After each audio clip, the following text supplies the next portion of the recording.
இரக்க ஆண்டவரின் அன்பு பக்தர்களே, ஓ, என்றுமே மன அமைதியை காண முடியாமல் தவித்துக் கொண்டிருக்கிறேனே என்று கவலைப்பட்டு கொண்டிருக்கிறீர்களா? இதோ இரக்க ஆண்டவரின் வாக்கு உங்களுக்காக.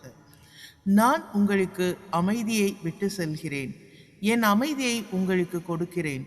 உலகம் கொடுப்பது போல் நான் உங்களுக்கு கொடுக்கவில்லை. உங்கள் உள்ளம் கலங்க வேண்டாம், அஞ்சவும் வேண்டாம் என்று கூறுகின்றார். ஆம், மனம் சோர்வடையும் நேரங்களில் இறைவனின் வார்த்தையை நினைவு கூறுங்கள். அவர் நம்மோடு இருக்கிறார் என்ற உண்மை எந்த பிரச்சனையும் விட பெரிய ஆறுதலாகும். நமது மன நிறைவு நாம் வைத்திருப்பதில் அல்ல, நம்மை தாங்கி நடத்தும் இறைவனில் இருக்கிறது என்பதை புரிந்து கொள்ளுங்கள். ஒவ்வொரு நாளையும் நன்றியுடன் தொடங்குவோம்.